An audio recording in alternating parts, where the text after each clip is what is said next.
Hello students, welcome back to our YouTube channel Aadhaar digital classes. पिछली class में हम लोगों ने सेकंड पेपर फिजिक्स को कंप्लीट कर लिया था। अर्धचालक पढ़ रहे थे, अर्धचालक पूरा कंप्लीट कर लिया था।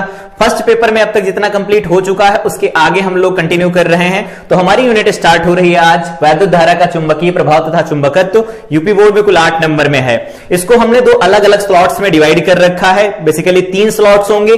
पहला स्लॉट यहां पर लिखा गया है। पहले स्लॉट में हम लोग क्या करेंगे, यहां पर देखेंगे कि चुंबकीय बल जो आया वो कैसे आया, चुंबकीय बल संबंधी प्रयोग देखेंगे, गतिमान आवेश पर बल देखेंगे। ये होगा हमारा लेक्चर नंबर फर्स्ट। ये क्या होगा, लेक्चर नंबर फर्स्ट होगा।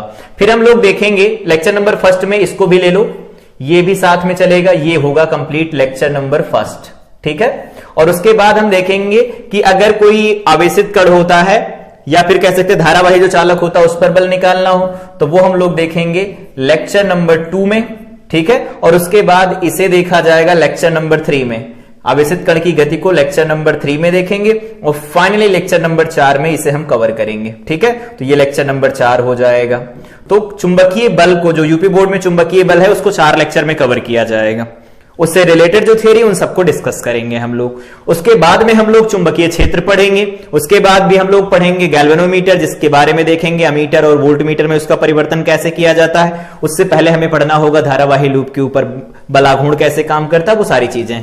तो ये हमारे 4 लेक्चर होंगे जो कि बेसिकली चुंबकीय बल को कवर करेंगे। यहां पर चुंबकीय बल उस पार्ट को हम छोड़ रहे हैं कि अगर 2 धारावाही चालक रखे होते तो उन पर बल कैसे काम करता है, क्योंकि उसके लिए हमें वैद्युत क्षेत्र, चुंबकीय क्षेत्र चाहिए होगा। चुंबकीय क्षेत्र की संकल्पना को यहां पर लिखा जाएगा, उसके आगे हम बात करेंगे, ठीक है। तो सबसे पहले डिस्कस करते हैं इंट्रोडक्शन। इंट्रोडक्शन में क्या है कि इसकी शुरुआत कहां से हुई, कैसे काम करना शुरू किया गया, तो इन सब के बारे में हम लोग पढ़ेंगे। अरेस्टेड का प्रयोग पढ़ेंगे और स्टेट प्रयोग पढ़ेंगे और ये देखेंगे कि कैसे धारा की वजह से चुंबकीय क्षेत्र बना और इन सारी चीजों का डिस्कशन किया गया। तो अगर बात करते हैं प्राचीन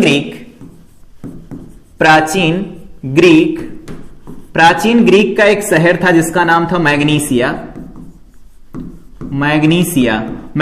के नाम पर ही क्या क्या हुआ है, मैग्नेट यहां से निकला या फिर मैग्नेटिज्म पूरा यहीं से निकल के आया था। मैग्नेटिज्म पूरा यहीं से निकल के आया था, ठीक है। तो ये प्राचीन ग्रीक ने देखा कि जो शहर था मैग्नीसिया, इसी के नाम पर ऐसा हुआ। मैग्नीसिया में क्या देखा गया, कुछ छोटे छोटे पत्थर देखे गए, पत्थर जो लोहे के टुकड़ों को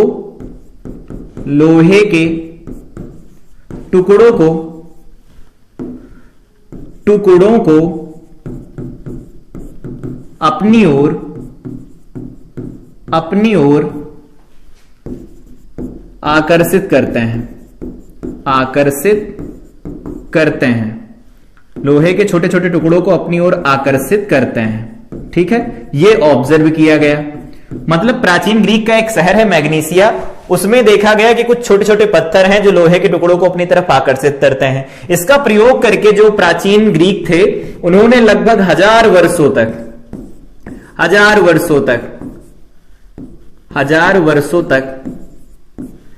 इस गुण का प्रयोग कर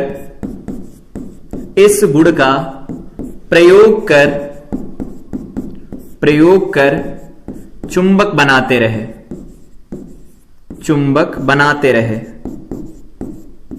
रहे, ठीक है। जब तक ये ऐसा हो रहा था उस समय पर ये सारी चीजें अलग अलग थी। मतलब या विद्युत धारा जो चैप्टर था वो पूरा अलग था, मतलब वैद्युत क्षेत्र वाला पूरा, स्थिर वैद्युतिकी पूरा अलग था, और जो वैद्युत चुंबकत्व वो पूरा अलग था। जब तक ये ऐसा चल रहा था। लेकिन 1820 में, यहां पर लिखते हैं 1820 में एक साइंटिस्ट आए जिनको हम कहते हैं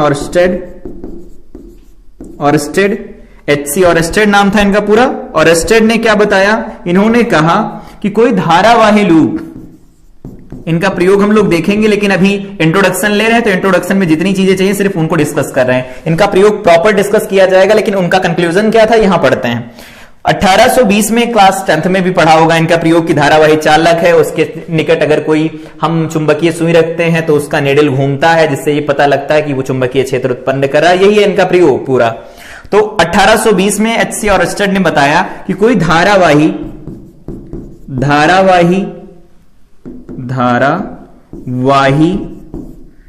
चालक या गतिमान आवेश गतिमान आवेश अपने चारों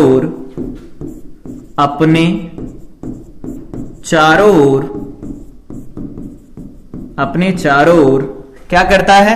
कोई धारावाही चालक या गतिमान आवेश अपने चारों ओर चुंबकीय क्षेत्र उत्पन्न करता है। चुंबकीय क्षेत्र उत्पन्न करता है, ये उनका कंक्लूजन था। उत्पन्न करता है, ये बात बताई इन्होंने कहा कि जैसे हम चुंबक के गुण के बारे में बात करते हैं कि चुंबक रखा तो उसके अगल बगल कुछ एक ऐसा क्षेत्र बनता है, जैसा क्षेत्र चुंबक की वजह से बनता है वैसा ही धारावाही चालक या फिर गतिमान आवेश भी बनाते हैं, और उनके जो प्रभाव को हम उत्पन्न करते हैं इसी के नाम पर आगे बढ़ा के चुंबकीय क्षेत्र नाम दिया गया। तो चुंबकीय क्षेत्र उत्पन्न करता है। अब चुंबकीय क्षेत्र उत्पन्न करेगा, एच.सी. और अर्स्टेड ने बताया था। ये उसकी कुछ कहानी है पीछे की कि शुरुआत कहां से हुई थी। तो आवेश की भी शुरुआत उधर ही से हुई थी, याद होगा अगर देखा होगा तो क्लास। 1820 में एच.सी. और अर्स्टेड ने बताया कि कोई धारावाही चालक या गतिमान आवेश अपने चारों ओर चुंबकीय क्षेत्र उत्पन्न करता है। ये इनका कंक्लूजन था। लेकिन एक बात ये भी तो देखो क्या कि अगर हम बात करते हैं, एक तो गति हो गई, कक्षा 9 में पढ़ा होगा, एक तो गति हो गई 11 में भी पढ़ा होगा, या फिर यहां पर विराम, गति या विराम कैसे होते हैं तो बताया गया होगा सापेक्षिक होते हैं। मतलब किसी को देख करके हम अंदाजा लगा सकते हैं वो चल रहा है या नहीं चल रहा है। जैसे अगर ट्रेन के अंदर हम बैठे हैं, हमारे सापेक्ष ट्रेन रुकी हुई है, प्लेटफॉर्म पर कोई खड़ा है उसके सापेक्ष ट्रेन चल रही होती है। तो एक ही वस्तु किसी एक इंसान के लिए चल रही हो सकती है, मतलब गति में हो सकती है, दूसरे के लिए विराम में हो सकती है। ऐसा होगा ना। अगर बात करें हम लोग यहां पर अर्थ पर हैं तो हम रेस्ट पर अपने आप को महसूस करते हैं, लेकिन अगर अंतरिक्ष में बैठकर हम लोगों को कोई देख रहा होगा तो हम मोशन में है ना। तो अलग अलग जो प्रेक्षक होते हैं उसके सापेक्ष हमारी गति और विराम चेंज होते रहते हैं। तो गति और विराम को चेंज होने का मतलब ये है, मान लेते हैं ये कोई हमारे पास निर्देश तंत्र है, क्लास 11th में पढ़ाया है। निर्देश तंत्र क्या होता है? Frame of reference. इसमें मान लेते हैं ये एस है फ्रेम ऑफ रेफरेंस, और यहां पर कोई आवेश है क्यों, जो कि किसमें है? विराम में है। तो अगर ये विराम में होगा, ये भी रेस्ट पर है। तो अगर ये विराम में है तो अगर गतिमान नहीं होगा तो यहां पर केवल ई बनेगा, मतलब वैद्युत क्षेत्र तो होगा लेकिन चुंबकीय क्षेत्र नहीं बनेगा, क्योंकि गतिमान उत्पन्न करता है। ये बात बताई थी एच.सी. और अर्स्टेड ने। दूसरा, अगर बात किया जाए हमारे पास यही निर्देश तंत्र है, ठीक है, इसको इस बार इधर चला दिया जाए v वेलोसिटी से, ठीक है, और यहां पर जो आवेश रखा गया था वो अभी भी रेस्ट पर है, विराम में है। तो अगर ये विराम में होगा, ये चल रहा होगा, तो अगर इस वाले जगह पर ओरिजिन पर मान लेते हैं कोई ऑब्जर्वर है, मूल बिंदु पर कोई प्रेक्षक है जो इस आवेश को देखेगा, तो वो तो खुद चल रहा है ना, तो इसको ये चलता हुआ महसूस होगा। तो यहां पर बी भी बनेगा और ई भी बनेगा। और एक बात ये भी पता होगी, जब हम लोग आवेश के गुण पढ़ रहे थे वहां पर डिस्कस किया था क्या कि अगर कोई गतिमान आवेश होता तो वैद्युत क्षेत्र के साथ चुंबकीय क्षेत्र उत्पन्न करता है, अगर कोई स्थिर आवेश होता तो केवल वैद्युत क्षेत्र उत्पन्न करता है, और अगर वो त्वरित वेग से गतिमान होना शुरू करता है, इन दैट केस वो क्या करता है? वैद्युत चुंबकीय तरंगों के रूप में ऊर्जा उत्सर्जित करता है। ठीक है, तो ये बी भी 0 नहीं होगा, ई भी 0 नहीं होगा। अगर ऐसा हो कि हमारे पास ये निर्देश तंत्र है एस, ये इधर चलने लगे v वेलोसिटी से, और यहां पर आवेश है ये भी v से इधर चलने लगे, तो दोनों समान गति से चलेंगे, तो ये फिर से रेस्ट पर आ गया। रेस्ट पर आएगा तो b 0 हो जाएगा, लेकिन e 0 नहीं होगा। तो जो सापेक्षिक होते हैं वो विराम, और जो गति होती है वो सापेक्षिक होते हैं। किसके सापेक्ष हम देख रहे हैं? अगर हमारे सापेक्ष वो गतिमान है तो चुंबकीय क्षेत्र उत्पन्न करेगा, हमारे सापेक्ष अगर गतिमान नहीं तो चुंबकीय क्षेत्र नहीं उत्पन्न करेगा, पर वैद्युत क्षेत्र होगा। ध्यान रखना इस बात का। तो ये इंट्रोडक्शन था, इसे कुछ प्रयोग करते हैं। प्रयोग कैसा था वो देखो पहले।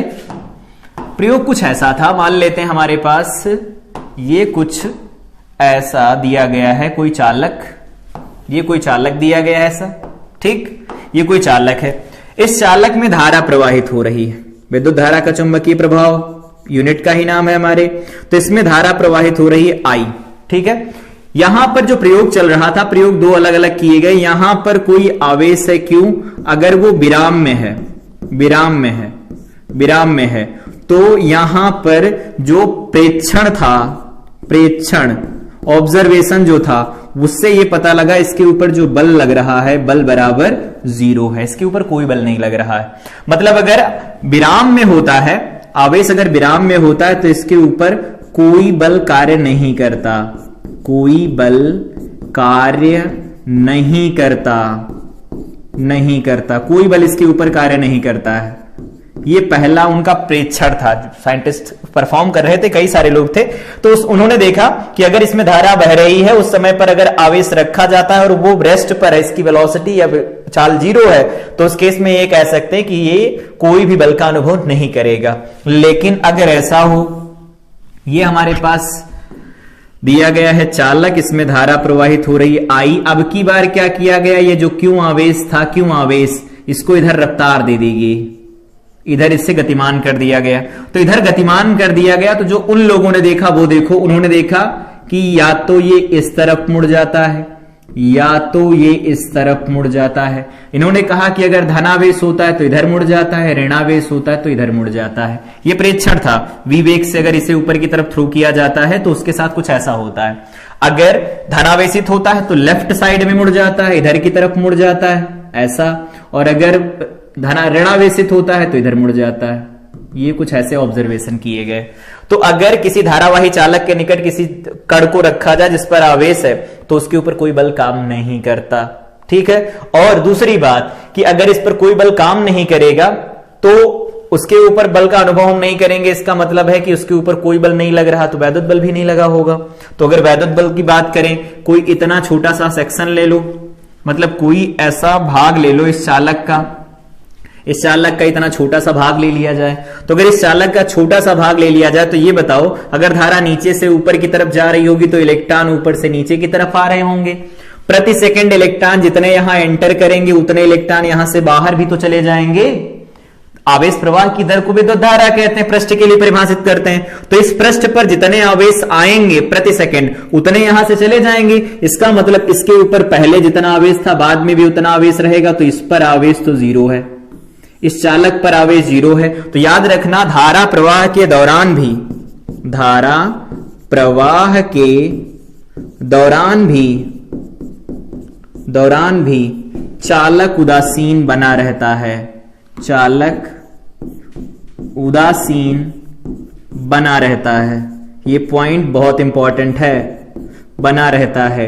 अगर ऐसा नहीं होता, देखो अगर ऐसा नहीं होता तो ये तो रुका हुआ था, इसमें धारा बह रही थी, इस पर बल लगना चाहिए था, बल नहीं लगा, इसका मतलब वैद्युत क्षेत्र नहीं है। और अगर वैद्युत क्षेत्र नहीं होगा तो इसको गतिमान कराया, बल लगा तो कोई क्षेत्र तो है। पहले से वैद्युत क्षेत्र नहीं था तो अब कहां से आएगा, नहीं आएगा ना। इसका मतलब कोई और क्षेत्र है जो इसके ऊपर बल लगा रहा है। तो यहां पर जो क्षेत्र उत्पन्न होता है उसको नाम दिया गया चुंबकीय क्षेत्र। कौन सा नाम दिया गया, चुंबकीय क्षेत्र नाम दिया गया, चुंबकीय क्षेत्र नाम दिया गया। तो अगर किसी धारावाही चालक के निकट किसी आवेशित कण को रखा जाता है तो वो कोई बल का अनुभव नहीं करता है। लेकिन अगर उस धारावाही चालक के निकट रखे गए कण को आवेश मतलब वेग दे दिया जाता है, उस केस में ये बल का अनुभव करता है और ये अपने मूल मार्ग से विचलित हो जाता है। और विचलित होगा तो उस केस में हम कह सकते हैं कि डिवीएशन, विचलन केवल बल से आता है। इसका मतलब बल लगा होगा, वैद्युत बल है नहीं तो इसका मतलब किसका बल लग रहा होगा, चुंबकीय बल लग रहा होगा, कुछ इस तरह से। ठीक है, ये पॉइंट क्लियर हुआ। तो ये एक्सपेरिमेंट था इनका।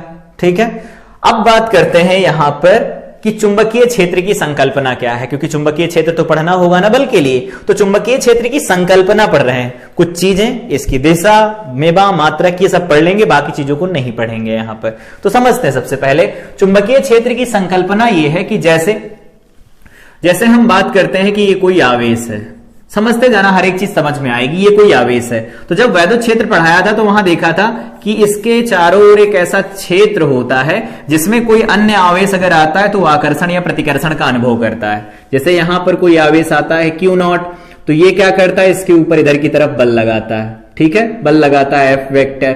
F वेक्टर कितना लगता है, Q0 इंटू में E वेक्टर बल लगता है इसके ऊपर। ये बात हम लोगों ने कहां पढ़ा था, स्थिर वैद्युतिकी में पढ़ा था। ये किसका कॉन्सेप्ट है, स्थिर वैद्युतिकी का।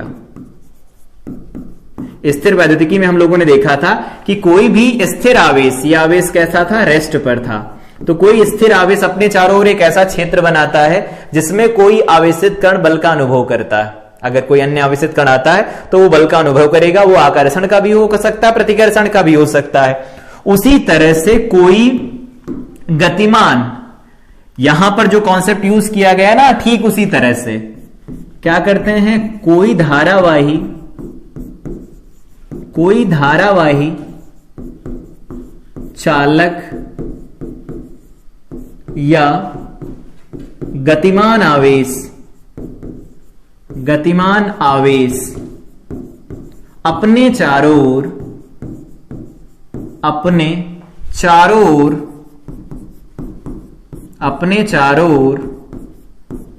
एक ऐसा क्षेत्र उत्पन्न करता है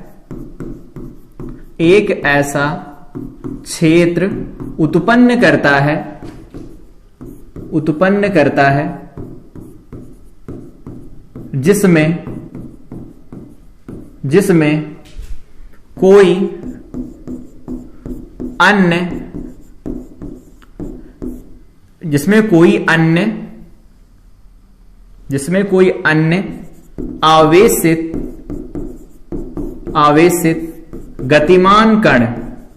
अन्य आवेशित गतिमान कण या धारावाही चालक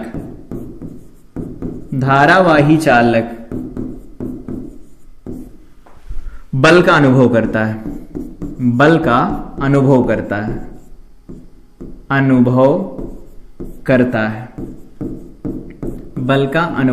है। ये पॉइंट क्लियर हुआ कि कोई धारावाही चालक या गतिमान आवेश अपने चारों ओर एक ऐसा क्षेत्र उत्पन्न करता है जिसमें कोई अन्य गतिमान आवेशित कण, देखो रुका नहीं होना चाहिए, गतिमान होना चाहिए, गतिमान आवेशित कण या कोई धारावाही चालक बल का अनुभव करता है, उसे हम क्या कहते हैं, उसे कहते हैं हम चुंबकीय क्षेत्र कहा जाता है इसे, चुंबकीय क्षेत्र। तो समझ में आया चुंबकीय क्षेत्र की संकल्पना कहां से निकल के आई, कुछ इस तरह से निकल के आई। अब चुंबकीय क्षेत्र के बारे में कुछ बातें कर लेते हैं, इसका डिटेल हम पढ़ेंगे बल पढ़ने के बाद, लेकिन जितना चाहिए हमें पहले उतना तो पढ़ लेते हैं। तो चुंबकीय क्षेत्र की बात करें तो इसका मात्रक इनके क्या होते हैं, तो मात्रक होता है न्यूटन प्रति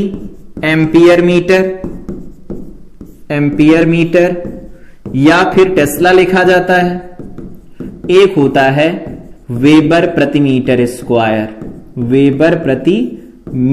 स्क्वायर, ये लिखे जाते हैं। ठीक है, मात्रक ये कैसे निकल के आते हैं वो समझेंगे जब हम लोग वैद्युत चुंबकीय प्रेरण पढ़ेंगे, तो ये निकल के आएगा। वहां जब फ्लक्स पढ़ेंगे, टेस्ला और न्यूटन प्रति एम्पियर मीटर, ये यही सब निकल के आएंगे। न्यूटन प्रति एम्पियर मीटर तो अभी देखेंगे थोड़ी देर बाद कि कैसे निकल के आता है। तो ये इसके मात्रक हो गए। ठीक है, बीमा भी निकालेंगे बिल्कुल अपने टाइम पर। तो ये मात्रक हो गया इसका, ये इसकी परिभाषा हो गई। इसकी दो दिशाएं होती हैं। दो दिशाएं क्या होती हैं, जनरली जब कभी हम पढ़ रहे होते हैं चुंबकीय क्षेत्र से संबंधित परिघटनाएं, तो इसको या तो तल से बाहर की तरफ आता हुआ मानते हैं या तो तल से अंदर की तरफ मानते हैं, क्योंकि बाकी चीजों को हम उस तल में रख करके देख रहे होते हैं, एनालाइज कर रहे होते, चीजें आसान हो जाती हैं।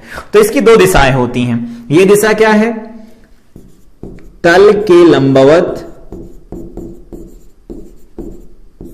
तल से बाहर की ओर, तल से बाहर की ओर, ये होता है तल के लंबवत, तल के बाहर की ओर। इसे डॉट से दिखाया जाता है, इसे हम डॉट से दिखाते हैं। और ये होता है तल के लंबवत,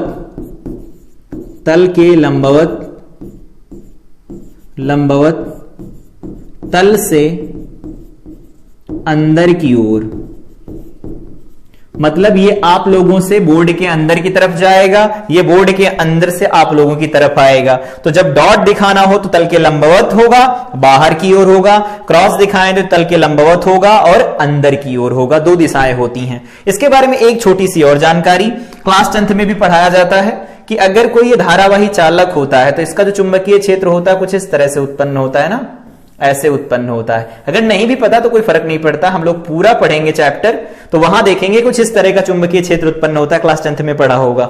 मतलब क्या है, अंगूठा हमारा धारा की दिशा में हो तो उंगलियां जिधर चलती हैं उधर चुंबकीय क्षेत्र की दिशा होती है। अगर याद है तो ठीक है, नहीं याद है तो वो भी कोई बात नहीं, क्योंकि हम बल पढ़ रहे हैं, क्षेत्र तो पढ़ नहीं रहे। क्षेत्र के बारे में देखो क्या पता होना चाहिए। इसे किससे प्रदर्शित किया जाता है, तो इसका प्रतीक होता है बी वेक्टर। और ये कैसी राशि होती है, जैसे वैद्युत क्षेत्र था वैसे ये भी है, तो सदिश राशि होती। मात्रक पता चल गए, न्यूटन प्रति एम्पियर मीटर या टेस्ला या फिर न्यूटन, यहां पर वेबर प्रति मीटर स्क्वायर होता। एक और छोटा सा मात्रक यहां पर नोट डाल के लिखना चाहो तो लिख लो, क्योंकि वो याद रहता है कि एक गाउस एक गाउस लिख लो पूरा, एक गाउस बराबर लिखा जाता है 10 की घात -4 टेस्ला। ये कन्वर्जन होता है, याद रखो। एक अन्य मात्रक भी होता है इसका, जिसे हम कहते हैं गाउस। एक गाउस बराबर 10 की घात -4 टेस्ला या -4 न्यूटन प्रति एम्पियर मीटर या -4 10 की घात -4 वेबर प्रति मीटर स्क्वायर होता है। ये होता है चुंबकीय क्षेत्र के बारे में कम से कम इतना पता हो। बाकी आगे जब हम लोग चुंबकीय क्षेत्र पढ़ेंगे उसमें डिटेल पढ़ेंगे, बायो-सैवर्ट का नियम पढ़ेंगे, उनकी वजह से कैसे चुंबकीय क्षेत्र निकाला जा सकता है, सारी चीजों का डिस्कशन किया जाएगा। लेकिन चुंबकीय बल पढ़ने के लिए इतनी चीज हमें आनी चाहिए। साथ में यहां पर जो प्रयोग चल रहा था वो प्रयोग क्या थे, उनका निष्कर्ष क्या निकल के आ रहा था, ये सारी बातें कर ली गई। कुछ थोड़ा सा इंट्रोडक्शन हम लोगों ने यहां पर पढ़ा। अब यहां पर आगे बात करते हैं, चुंबकीय क्षेत्र की संकल्पना हो ही गई। अब यहां पर हमारा डिस्कशन होगा एक समान चुंबकीय क्षेत्र के कारण गतिमान आवेश पर बल कैसे लिखा जाता है। तो अगर कोई चुंबकीय क्षेत्र पहले से उपस्थित है, चुंबकीय क्षेत्र पढ़ा ना अभी, कोई आवेश या कोई धारावाही चालक अपने चारों तरफ एक ऐसा क्षेत्र उत्पन्न करता जिसमें कोई अन्य गतिमान आवेश या धारावाही चालक बल का अनुभव करता, चुंबकीय क्षेत्र कहलाता है। परिभाषा लिखना होगा तो लिख लेना। यहां पर देखो एक फिगर लिया गया है, ये फिगर कुछ इस तरह से है, एक तल ऐसा, एक तल ऐसा बना हुआ है, ठीक है। इसी तल को ऐसे दिखा दिया गया आप लोगों को। तो ये तल ऐसा कुछ बना हुआ है, इसमें क्या करना है हमें, ये देखा गया कि वैद्युत क्षेत्र, चुंबकीय क्षेत्र जो है एक्स दिशा में है और कण गतिमान हो रहा है एक्स अक्ष की दिशा से कुछ थीटा कोण बनाते हुए। मतलब कि इस तरह के दो तल बने हुए हैं, ऐसे दो तल ऐसे बने हुए हैं। इस दिशा में यहां पर जहां दोनों हाथ मिल रहे हैं, उस लाइन को मिलाने वाली उस दिशा में क्या है, चुंबकीय क्षेत्र है। और इसके इस दिशा में देखो दिख रहा होगा, इसके इस दिशा में इधर की तरफ कहीं पर गतिमान है कोई आवेशित कण, और इसके ऊपर बल हमें लिखना है कितना होता है। तो यहां पर कुछ प्रैक्टिकल परफॉर्म किए गए और वहां से देखा गया। पहला प्रयोग था गतिमान आवेश पर बल, पूरा लिखना होगा, लिख देना, चुंबकीय क्षेत्र में गतिमान आवेश पर बल, गतिमान आवेश पर बल। पेपर में ये सब पूछा नहीं जाएगा, इस पर जो फार्मूला निकल के आने वाला है वो जरूरी है। गतिमान आवेश पर बल किसके समानुपाती होता है, गतिमान आवेश पर बल आवेश के परिमाण, आवेश के परिमाण, आवेश के परिमाण तथा, आवेश के परिमाण लिखो तो क्यों लिखो, तथा वेग v वेक्टर के समानुपाती होता है, के समानुपाती होता है, समानुपाती होता है, ठीक है। ये पॉइंट याद रहना चाहिए, पहला पॉइंट हुआ। दूसरा पॉइंट, ये प्रैक्टिकल थे, ये डाटा नहीं है कि मतलब हम अपने मन से बता रहे हैं, ये प्रैक्टिकल थे जो ऑब्जर्व किया लोगों ने और फिर उसके बाद ये बताया कितना लगता है। दूसरा क्या था, दूसरा था गतिमान आवेश पर बल, गतिमान आवेश पर बल, बल का मतलब यहां पर चुंबकीय बल से है, गतिमान आवेश पर चुंबकीय बल लिख देते हैं इस बार, चुंबकीय बल, चुंबकीय बल B वेक्टर या कह सकते हैं वैद्युत चुंबकीय क्षेत्र, चुंबकीय क्षेत्र की तीव्रता पर निर्भर करता है, निर्भर करता है, ठीक है। चुंबकीय क्षेत्र की तीव्रता पर निर्भर करता है। और तीसरा पॉइंट था गतिमान आवेश पर बल, गतिमान आवेश पर बल क्या होता है, गतिमान आवेश पर बल, गतिमान आवेश पर बल B वेक्टर तथा V वेक्टर के मध्य कोण की ज्या के समानुपाती होता है, समानुपाती होता है। ये पॉइंट्स थे, ठीक है, जो परफॉर्म किया गया था प्रैक्टिकली, उसके पॉइंट्स थे। अब लिखना चाहो तो लिख लो, क्या लिखेंगे। पहला ये कहते हैं कि जो बल लगता है वो समानुपाती होता है क्योंकि V के, देखो Q और V हो गए, फिर B के तो B लिख दो, फिर थीटा, थीटा हो जाएगा फिर साइन थीटा। ज्या का क्या मतलब होता है, साइन होता है, ध्यान रखना। तो यहां से क्या किया गया, यहां से जो निकाला गया रिजल्ट उसमें आया Q V B, यहां पर निकल के आया साइन थीटा, और जो समानुपाती नियतांक था उसे 1 लिख दिया गया। समानुपाती के आएगा ना, समानुपाती नियतांक नियतांक, उसको हम 1 के बराबर लिख देते हैं, तब हमारे पास ये रिजल्ट निकल के आता है। तो किसी गतिमान आवेश के ऊपर जो बल काम करता है वो काम करता है Q V B sine theta. अब क्लास 11th में पढ़ाया था, क्या था कि अगर दो सदिश लिखे गए होता उनका क्रॉस करवाया जाए, तो अगर ए वेक्टर लिखा गया क्रॉस बी वेक्टर लिखा गया, तो इसका मतलब क्या होता है, इसका मतलब होता है ए वेक्टर बी वेक्टर और यहां लिखा जाता है साइन थीटा एन कैप लिखते हैं ना। तो एन कैप तो दिशा बताएगा, हमें उस दिशा से कोई मतलब नहीं है। तो अगर ए क्रॉस बी लिखे होते तो उसे हम ए बी साइन थीटा लिख सकते हैं, और अगर ऐसा लिख सकते हैं तो क्या बनेगा, देखो F is equal to Q V B sine theta. तो यहां से लिख सकते हैं F vector is equal to Q, यहां पर V vector cross B vector, ये निकल के आएगा हमारे पास बल। अगर अब ये पूछना चाहे कोई कि v पहले क्यों लिखा बी बाद में क्यों लिखा, तो उसके लिए यहां आओ। अगर देखा जाए तो क्रॉस की दिशा निकालना सिखाया था कि पहले सदिश की दिशा में अपना दाहिना हाथ करो, उंगलियां मोड़ो, उंगलियां दूसरे सदिश की तरफ जाए तो अंगूठा जहां जाता है वो दिशा होती है उस सदिश की। तो अगर हम इसकी दिशा निकालेंगे वही तो इसकी दिशा आएगी, क्योंकि तो कोई दिशा होती नहीं। वो कैसा होता है, वो तो अदिश होता है, तो अदिश की कोई दिशा नहीं होती, तो दिशा इन्हीं को डिसाइड करेगा ये बल। तो यहां वापस आओ, जो प्रयोग परफॉर्म किए जा रहे थे ये वाले जो प्रयोग थे, अगर बात कर लेते हैं कि हमें v क्रॉस b लिखना है या b क्रॉस b लिखना है, तो मान लेते हैं v ऊपर की तरफ है, देखो v ऊपर की तरफ है, ठीक है, और जो इसकी वजह से b बनता है वो तो हम जानते हैं, इधर क्या होता है क्रॉस अंदर की तरफ रहता है और इधर जो निकल के आता है वो डॉट बाहर की तरफ होता है। ये बात तो हम जानते हैं क्लास 10th से, अगर नहीं भी पता तो भी कोई दिक्कत नहीं है।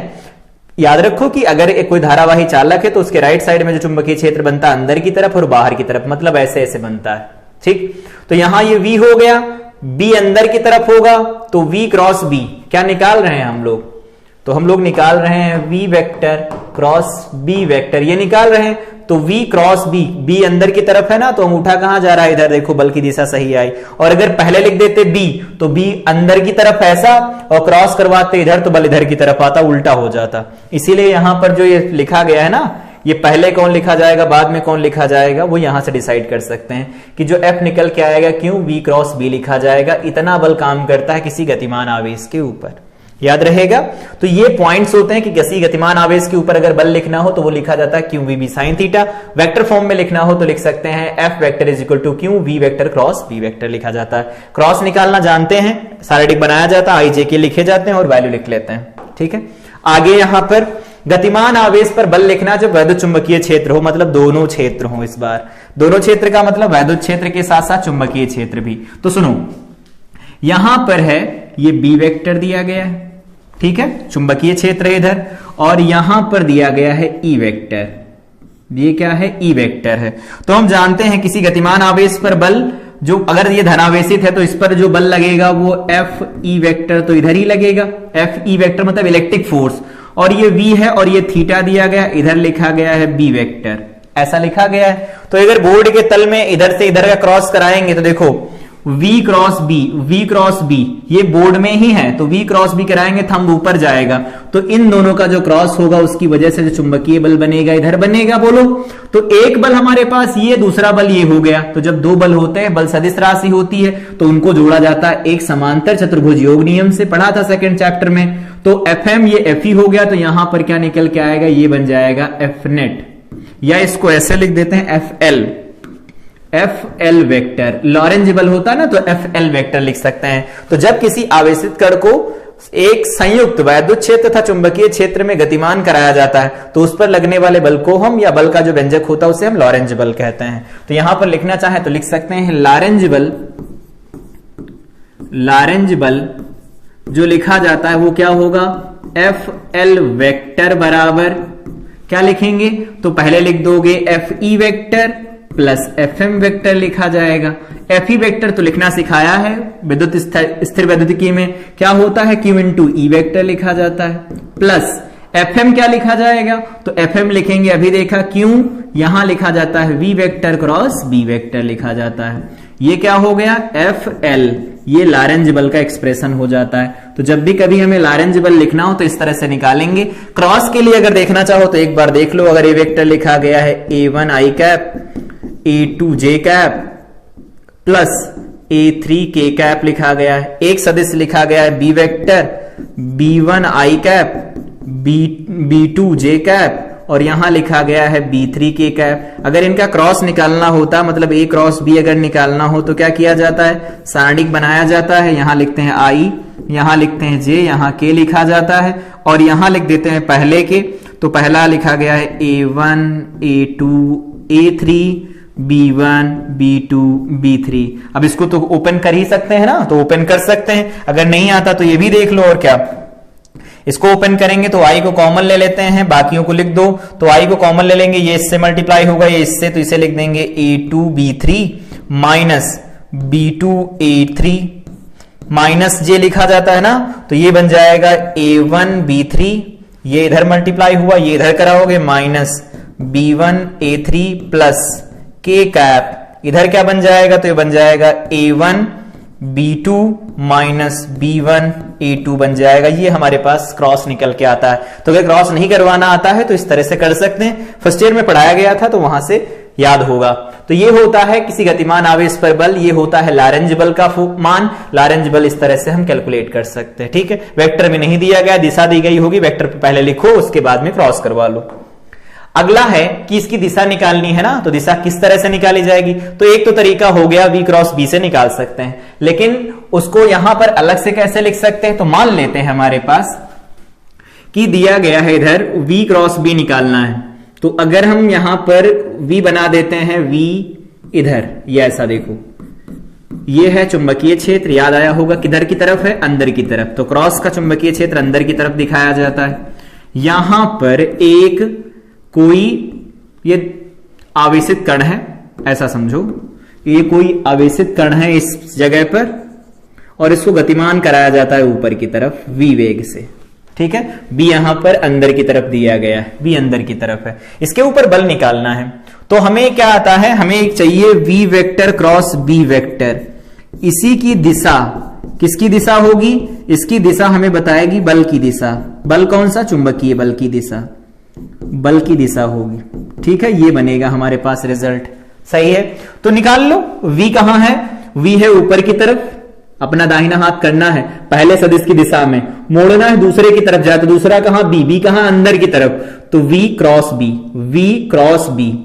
तो V इस तरफ है ऊपर की तरफ, B अंदर की तरफ। तो थंब कहां जा रहा, देखो हमारी तरफ, लेफ्ट साइड में जा रहा।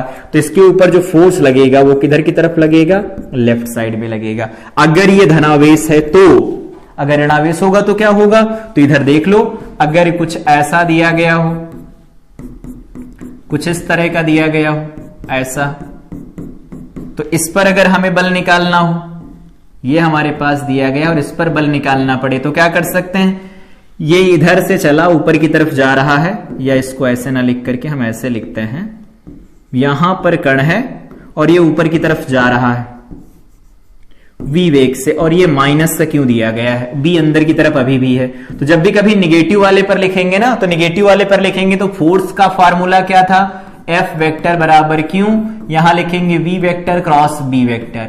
तो इसकी जो दिशा निकल के आएगी, तो धनावेश की दिशा बताता ना, तो इसका उल्टा, तो इसका उल्टा लिखेंगे तो क्या लिखेंगे, तो अगर इससे देखेंगे तो इसको थोड़ी देर के लिए धनावेश मान लो, धनावेश मानेंगे तो बल कहां आएगा, बाईं तरफ। तो तुम्हारा बल किधर की तरफ लगेगा, ऋणावेश पर दाईं तरफ लग जाएगा। ये हो जाएगा मैग्नेटिक फोर्स Fm वेक्टर, ये हो जाएगा मैग्नेटिक फोर्स Fm वेक्टर, जो कि लिखा जाएगा क्यों, V vector cross B vector. तो इस तरह से दे सकते हैं। ठीक है, वहां पर बना भी देखो, A की दिशा से B की दिशा में आना, अल्फा कोण हो तो A क्रॉस B ऊपर की तरफ आएगा C वेक्टर। कैसे निकाला जाता है ये पता होगा। अगला एक नियम है, उससे भी दिशा निकाल सकते हैं, फ्लेमिंग के बाएं हाथ का नियम। ये क्या कहता है वो तो बाद में देखते हैं, इधर देखो पहले, वही फिर से एक एग्जांपल ले लेते हैं।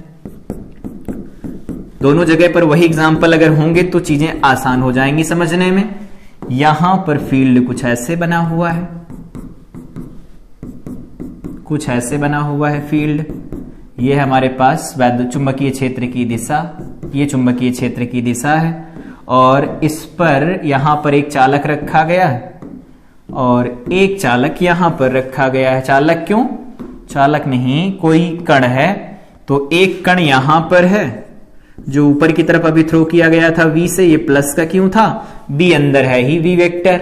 और यहां पर भी सेम वही एक कण है जो माइनस क्यों है, V से ऊपर की तरफ थ्रो किया जाता है, B अंदर की तरफ यहां पर भी है।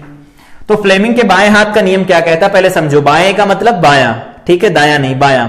क्या है ये, कहते हैं कि अगर हम अपने बाएं हाथ के अंगूठे के पास वाली उंगली और बीच वाली जो उंगली होती है, इनको इस प्रकार फैलाएं कि तीनों परस्पर लंबवत हो। देखो ये अंगूठा इसके लंबवत है ना, सही है, ये इसके लंबवत है, सही है, ये दोनों भी आपस में लंबवत हैं, चाहे इधर से देख लो ऐसा दिखेगा।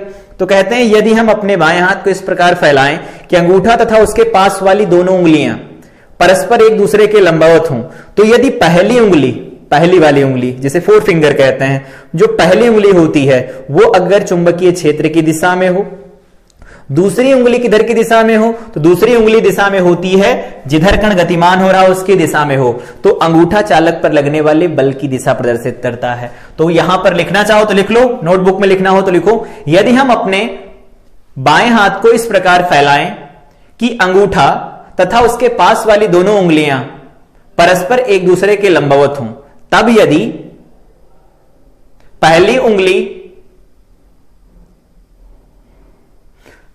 चुंबकीय क्षेत्र की दिशा में तथा दूसरी उंगली आवेशित कण की दिशा में हो, तो अंगूठा चालक पर लगने वाली बल की दिशा प्रदर्शित करता है। ठीक है, लिख लेना। मतलब इस नियम के अनुसार यदि हम अपने बाएं हाथ को इस प्रकार फैलाएं कि अंगूठा तथा पास वाली दोनों उंगलियां परस्पर एक दूसरे के लंबवत हों, तो यदि पहली उंगली चुंबकीय क्षेत्र की दिशा में, दूसरी उंगली कण के गति की दिशा में या फिर वेग की दिशा में हो, तो अंगूठा चालक पर लगने वाले बल की दिशा प्रदर्शित करता है। आओ लगा के देखते हैं। ये कहां होना चाहिए, तो ये होना चाहिए चुंबकीय क्षेत्र की दिशा में। चुंबकीय क्षेत्र कहां, अंदर की तरफ, तो चुंबकीय क्षेत्र की दिशा में हो गया। इसे कहां होना चाहिए, इसे होना चाहिए वेग की दिशा में, तो पलट दो, ऐसे हो गया। अब बताओ ये वाली उंगली तो अंदर की तरफ है, ये वाली उंगली ऊपर की तरफ है, अंगूठा कहां जा रहा, अंगूठा जा रहा बाईं तरफ। क्या बल बाईं तरफ पहले लग रहा था, हां लग रहा था, तो यहां पर जो बल लग रहा होगा वो बाईं तरफ लगेगा। ये इधर की तरफ कहीं मुड़ जाएगा, बल इधर लगेगा। इस वाले पर आओ लगा के देखो, तो इस पर हम अगर लगाएंगे तो बी अंदर की तरफ, वेग ऊपर की तरफ, बल इधर आएगा, लेकिन नेगेटिव है तो नेगेटिव में बल उधर की तरफ बनेगा, तो बल इधर की तरफ बन जाएगा। एक काम करो, एक और एग्जांपल लेकर के समझते हैं। मान लेते हैं कि यहां पर ऐसा, ये हमारे पास क्षेत्र दे रखा है, ये क्षेत्र दे रखा है, और कण इस प्रकार गतिमान हो रहा है, या क्षेत्र इस तरह नहीं दे रखा है, क्षेत्र इस बार डॉटेड दे रखा है, डॉट में बना है क्षेत्र। इससे भी समझना इजी हो जाएगा। चेक ही तो करना है कि यहां निकालनी आई दिशा की नहीं निकालनी आई, ऐसा होगा, ऐसा बनेगा। ठीक, अब क्या करना है, कण को गतिमान करवाओ इसके अंदर। मान लेते हैं कण इधर से इधर की तरफ जा रहा वी वेग से, बी अब पता है कहां है, बाहर की तरफ है, आप लोगों की तरफ है, तो फ्लेमिंग के बाएं हाथ का नियम लगाए तो ये बी की तरफ होना चाहिए। देखो बी की तरफ है, आप लोगों की तरफ है। ठीक है, ये कहां होना चाहिए, चालक जो भी आवेशित कण गतिमान हो रहा है उसकी दिशा में, पलट दो ऐसे। ये आप लोगों की दिशा में आ रही है, ये है बी की दिशा में, मतलब वी की दिशा में, वेग की दिशा में, तो ये आप लोगों की तरफ, ये बी हो गया। ये है ऊपर की तरफ, कण ऊपर की तरफ जा रहा है, अंगूठा कहां जा रहा है, राइट साइड में, राइट साइड में, तो अंगूठा राइट साइड में जा रहा है, तो इस पर जो बल लगेगा Fm वो राइट साइड में लगेगा। आई थिंक ये समझ में आया होगा कि बल की दिशा कैसे निकाली जाएगी। तो बल की दिशा इस तरह से निकालना चाहो इस तरह से निकाल लो, या V क्रॉस B से डायरेक्ट निकाल लो। हम तो कहते हैं यही से निकाल लो, क्यों, क्योंकि ये वाला कंफ्यूजन रहेगा, उंगलियां इधर करो उधर करो, दाई की जगह बायां, बायां की जगह दायां लग जाए, गलत हो जाए, उससे अच्छा है कि V क्रॉस B से निकाल लो। लेकिन अगर दोनों में कंफर्ट है तो कोई दिक्कत नहीं, चाहे जो यूज करोगे दोनों से आंसर निकल के आएगा सेम। तो इसमें हम लोगों ने देखा ये अंगूठे का नियम हो गया, फ्लेमिंग के बाएं हाथ का नियम हो गया। ठीक है, और यहां पर हम लोगों ने देख लिया कि इसका जो फार्मूला लिखा जाता है लॉरेंज बल का, वो क्या लिखा जाता है। यहां पर देखा गतिमान आवेश पर बल का फार्मूला किन किन चीजों से निकल के आया है, और यहां पर देखा चुंबकीय क्षेत्र की संकल्पना क्या होती है, चुंबकीय क्षेत्र की दिशा कब और किधर ली जाती है, ये बात याद रखना है। और यहां पर उसकी परिभाषा हो गई, मात्रक हो गए। बीमा निकालना हो तो बीमा यहां से निकाल सकते हैं, चलो निकाल ही देते हैं बीमा। बीमा बी का विमीय सूत्र, विमीय सूत्र क्या निकल के आएगा, बी का विमीय सूत्र, तो F बराबर आया Q V B sine theta. तो थीटा की तो कोई बीमा होती नहीं है, तो यहां से बी की बीमा जब लिखोगे, बी की बीमा बराबर, तो ये आ जाएगी F की बीमा, यहां पर लिख देंगे Q की बीमा, और यहां क्या निकल के आएगा, V की बीमा, v की विमा लिखी जाएगी। तो ये F हो गया, Q V हो गया, B हो गया। अब निकालो बल की विमा, तो याद होगा mLt-2। आवेश की विमा AT होती है, पहले चैप्टर में पढ़ा था। ये होता है LT-1 बनेगा, वेग है। तो क्या बन जाएगा, देखो m, L को देखो तो L और L कैंसिल हो जाएंगे, तो L 0 हो गया। T को देखो तो -1 1 ये कैंसिल ही हो गए पूरे, तो T-2 बन जाएगा। A यहां पर लिखा गया तो A-1 हो जाएगा। ये हमारे पास रिजल्ट बन जाएगा विमीय सूत्र का। तो विमीय सूत्र निकालना हो ऐसे निकाल लो। मात्रक जो अभी लिखा था ना न्यूटन प्रति एम्पियर मीटर, यहीं से बनेगा। देखो कैसे, इधर आओ। इसका मात्रक क्या होता है, न्यूटन होता है प्रति। कूलाम ये लिखा जाएगा, लिख दो कूलाम। और यहां लिखा जाएगा मीटर प्रति सेकंड। बोलो सही है ना, सही है। इस प्रति सेकंड को इसके पास भेज दो तो ये बन जाएगा न्यूटन। यहां पर लिख देते हैं कूलाम, प्रति सेकंड को इसके पास भेज देते हैं प्रति सेकंड, और यहां पर क्या लिखा जाएगा, मीटर। तो कूलाम प्रति सेकंड क्या होता है, याद होगा I = लिखते थे dq बटा dt। तो आवेश बटा समय धारा, तो धारा एम्पियर में मापी जाती है, तो ये हो जाएगा न्यूटन प्रति, इसे क्या लिख सकते हैं, एम्पियर मीटर। देखो यही तो आया था, इसी को हम क्या कहते हैं, टेस्ला कहा जाता है। और एक टेस्ला जो होता है, गाउस के साथ रिलेशन लिखना चाहो तो 10⁴ गाउस लिखा जाता है, उल्टा लिखना चाहो तो -4 लिख लो। तो ये होता है इसका विमीय सूत्र, कैसे निकाला जाता है वो भी समझ में आया होगा। यहां पर एक्सपेरिमेंट क्या थे वो भी देख लिए।